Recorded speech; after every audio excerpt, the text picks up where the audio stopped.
Olá, pessoal, há quanto tempo, hein? Que saudades que eu estava de vocês. Bem, hoje trago uma breve história que eu criei e gostaria de compartilhar com todos vocês. Então, já vai deixando o seu like e compartilha com seus amigos. Amigos, só vou avisando que a história de hoje é um pouco assustadora, então, é somente de pessoas com 15 anos pra cima, e por favor me perdoe se eu estiver exagerando, ok, mas quero preservá-los, então vamos nessa. A lenda da besta de Skio. Em 1938, um casal vindo do Canadá se mudou para a cidade de São José de Espinharas. Esse casal tinha 2 filhos. Um menor que se chamava Grauli, que tinha 7 anos, e o mais velho de 11 anos que se chamava Tony. O casal se chamava Rubens, de 44 anos, e Estelar, com 31 anos. Quando chegaram na localidade, avistaram uma casa, que era muito bonita, mas a localização dela se encontrava no interior, logo onde tinha muitos sítios, mas foi essa casa que a família escolheu e a comprou. A casa era bem bonita, tinha um cercado de metal, e o jardim era tão bonito que parecia ter todas as flores e plantas possíveis.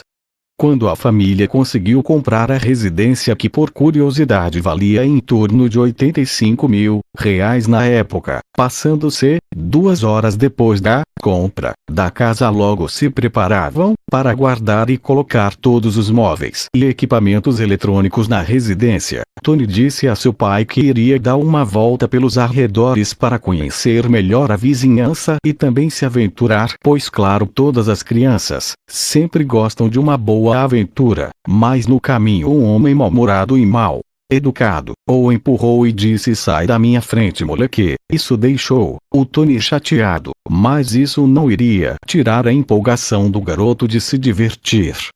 Quando chegou em um certo local perto de sua casa, de longe avistou 3 senhoras com expressões bastante preocupadas e também apavoradas. O garotinho chegou lá educadamente e perguntou às senhoras: "Olá, tudo bem?" Eu vi as senhoras com olhares de medo e preocupação. "O que está acontecendo?" Elas imediatamente olharam para o garoto e disseram: "Você não está sabendo?" Ele disse: "Não, minhas senhoras, eu cheguei faz algumas horas e não estou sabendo dos acontecimentos desse povoado que está havendo." Elas rapidamente contaram tudo o que estava acontecendo no local, e disseram que fazia 2 semanas que 4 ou 5 pessoas tinham desaparecidos, e no local foram encontrados alguns pedaços de roupa de quem havia sumido. A probabilidade de ser um animal selvagem os atacou seria muito provável, pois havia também pegadas estranhas perto dos locais, mas ninguém tinha certeza do que teria realmente provocado aquilo.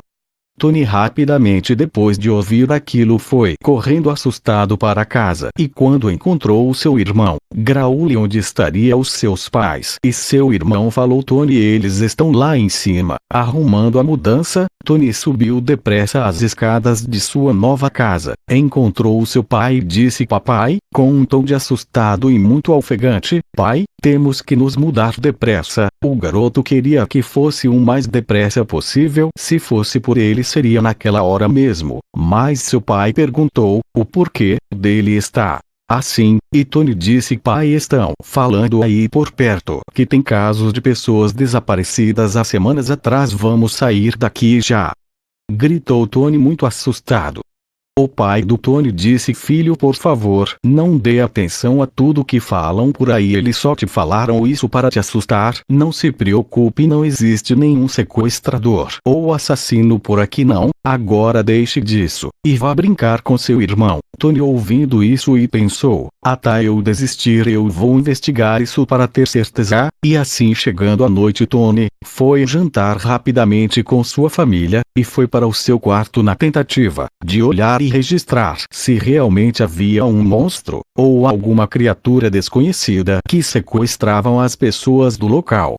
E assim foi se passando as horas 18, 19, 20, 21, 22, até que chegou às 23h45 da noite e nada de anormal. Tony já estava ficando com sono e quase desistindo. Quando deu 23h51, decidiu deitar sua cabeça sobre a cama e dormir, quando o relógio Marcou a 00, meia-noite em ponto, começou-se a ouvir ruídos e também barulhos de cachorros latindo sem parar, mas Tony estava muito cansado de esperar, não queria se levantar de sua cama por causa de latido de cachorros.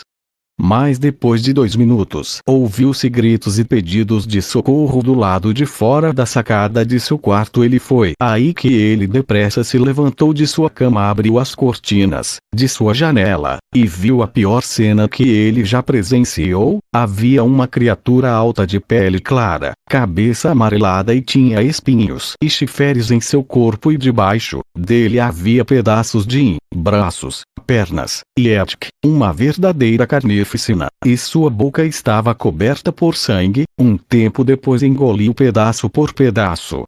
Tony, vendo aquela cena, pegou o seu cobertor e se tampou, tremendo e chorando de medo e desespero. Ao amanhecer, a sua mãe foi ao seu quarto e perguntou se era ele que estava fazendo esses barulhos à meia-noite, e Tony disse: não, mãe, não fui eu, mas e sim um monstro do lado de fora. A mãe de Tony, ouvindo isso, respondeu: você acha mesmo que vou acreditar nisso? Eu sei muito bem que você estava jogando videogame a noite toda, seu moleque mentiroso. E depois disso a senhora Stellar fechou a porta do quarto do Tony com força, que Tony ficou pensando: por que ninguém aqui em casa não acredita em mim?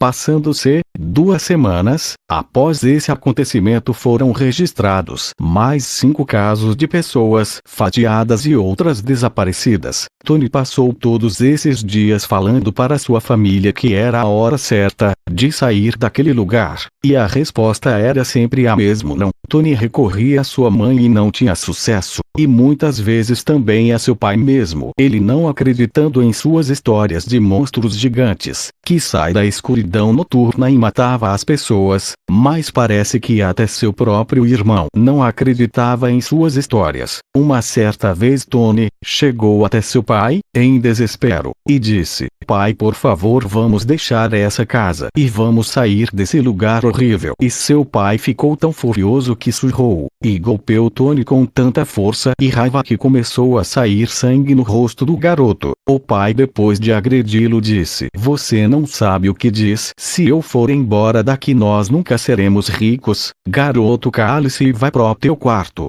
O pobre Tony foi para seu quarto triste, deprimido e chorando. Sua mãe foi até ele e disse: meu filho, não vê que seu pai está ocupado trabalhando? Se nós saímos deste lugar, as plantas medicinais que estão em nosso quintal jamais será comercializada para as cidades próximas aqui. Tony, furioso, disse à sua mãe: mas ele precisava ter me batido a ponto de fazer o meu rosto sair sangue? Stellar ouviu isso e disse: ele fez isso, eu vou agora mesmo. Quando o pai de Tony chegou em casa, a mãe de Tony pegou uma briga longa e forte com seu marido, e foi uma discussão que houve palavras de baixo nível.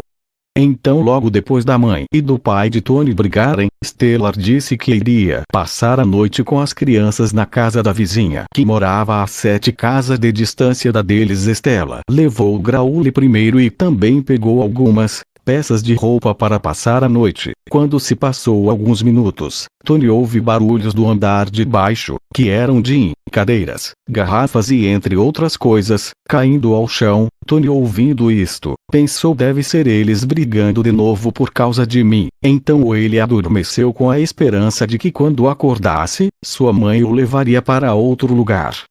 Então se passou 20 minutos. Depois ele acordou e sentiu um pouco de sede. Quando desceu as escadas, viu panelas, garrafas de vidro, cadeiras e até mesmo o vidro de sua janela destruídos. E ao olhar para perto da sala, viu seu pai, morto e bastante hematomas em seu corpo. E também havia sangue em todos os lados.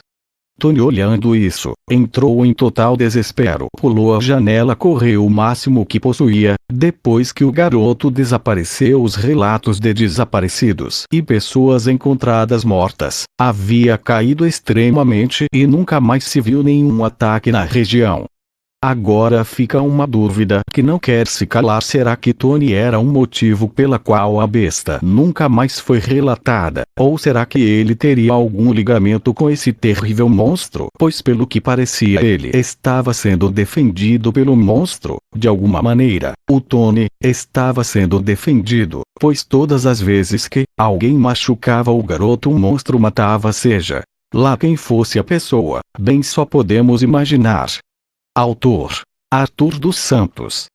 Data de criação e lançamento: 31 de outubro de 2019. Observação: em algumas partes foi baseado em histórias reais de uma serpente que engolia homens em tempos passados, que eram um terror naquela época. E é isso, amigos. Obrigado a todos que assistiram. Se gostou, deixe seu like e comente aqui embaixo o que achou da história, e se for novo, inscreva-se e até a próxima.